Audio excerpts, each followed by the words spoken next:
2009 Dodge Nitro SLT.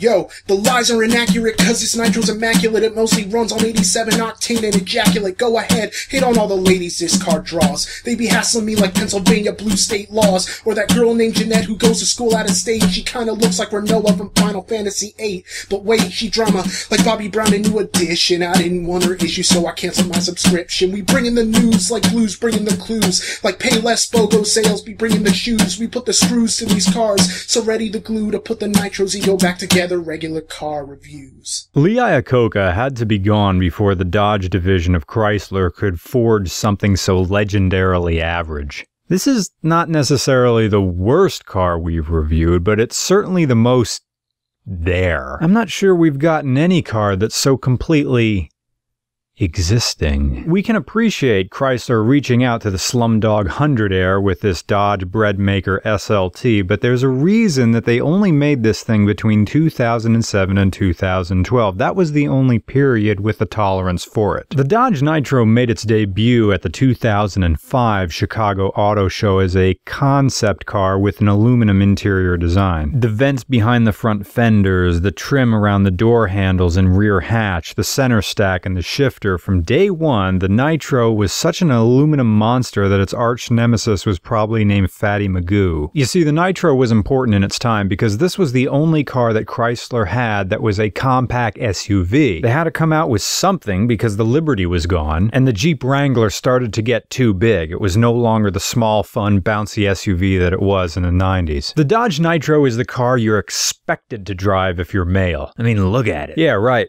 Europe, this is what's considered a small SUV here. This is the standard ride height. If you stand next to this thing, you have to reach your arm over your head to touch the roof. All models were available with rear-wheel drive and a shared platform with the Jeep Liberty, except this body was much larger, right? It was an entry-level SUV for entry-level masculinity. But what you have to understand about the Dodge Nitro is that this car found a particular niche. It takes a certain kind of swagger to drive something this average, and if you have that swagger, well, more power to you. In the same way, a confident exterior can overcome a completely wheezing, horrible V6. Yeah, I know it makes 207 horsepower, maybe 205, but the engine cries out in pain if you want it to go fast. It's a completely standard, detuned V6. It's the kind of V6 that you put in a rental car because you know everybody who's going to drive the car is going to abuse it. But again, look how aggressive the Nitro is. It's a masculine wink and a nod to young honeys on Vine Street and a slow roll that says, "Yeah, baby,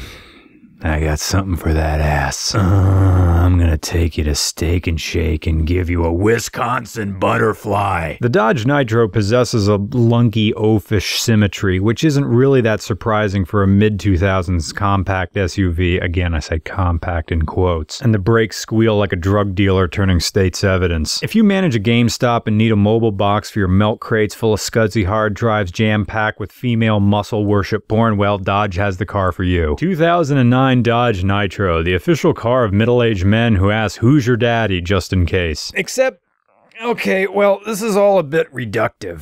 A lot of different kinds of dudes drive this thing. Informing the profile of just the type of person who enters a Dodge Nitro and comes out the other side with his dignity intact, we had to do some research on the internet, into Dodge forums, into car blogs, into the open world, and the result? Generally, Nitro owners are friendly. Yeah, right? They don't really pretend this is the best car in the world. It's just well, all right, I got this. Someone gave it to me. I'm driving it. I'll have it for a few. I mean, it's not, but they're clearly passionate about a car whose time has irreversibly passed. Good people drive Dodge Nitros, even if the appearance and capabilities result in a different perception entirely, because it's hard not to get a certain impression about the driver when seeing this car. For example, the 2009 Dodge Nitro, for the boyfriend who pretends not to have heard when his girlfriend says, "Don't come in me," because this roving porta-john is a boxy shoulder shrug from the guy who gets more puss than Fancy Feast. He's in the prime of his use, banging anything with legs and wetness. He hasn't yet reached the age where he's refilling prescriptions to combat low T or taking his thinning hairline out on the world. You're in the males 18 to 49 demographic. This is what you like. And maybe his feelings have grown past like. Maybe it's flourished into love. Maybe it's beyond his family's ability to understand or cope. The father who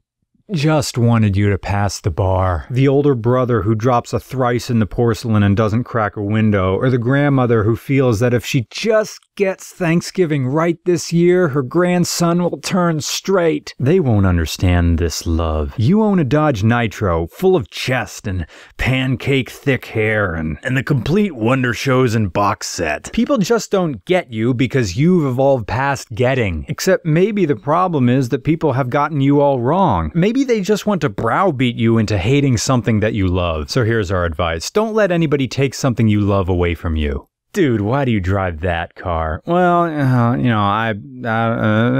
no. If you like a Dodge Nitro, love it. If you like this car, well, wear it with a badge of honor. Wear it proud like the hickey from the prom queen. If the Dodge Nitro's a bad car, so be it. Keep driving it, because that's the only call you get to make. And hating something by consensus is just as bad as going along with the crowd with the things you're supposed to like.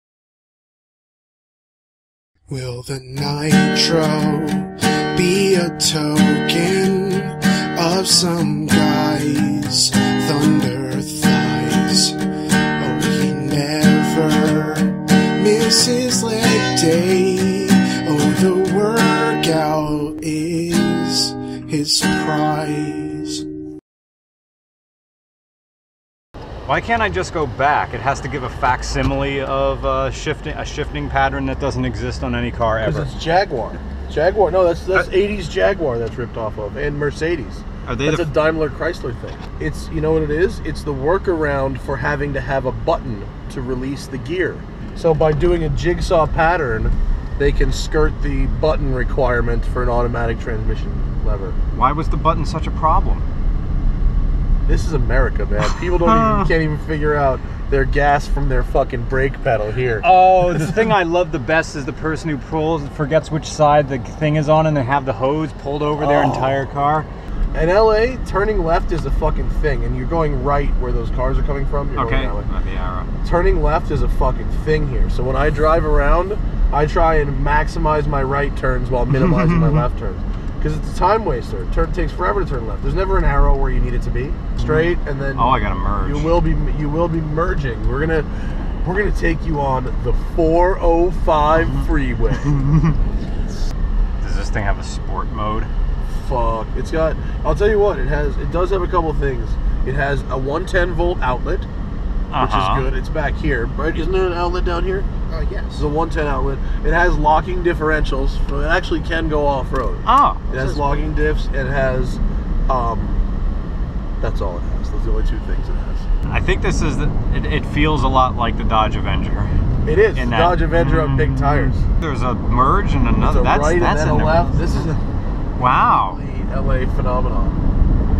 No, it's not actually. Like your off ramps have off ramps. Yo, dog, I heard you like off ramps. It's just like the video game. It is just like Grand Theft Auto. That's what Thad tells me. He plays a lot. Isn't that the most uncomfortable car seat you've ever fucking sat in? I am LA-ing. I am driving on an LA freeway. If you wanted to be proper LA-ing, you'd have to go 50 in the left lane. Is this, am I good? Is he letting me up? BMW.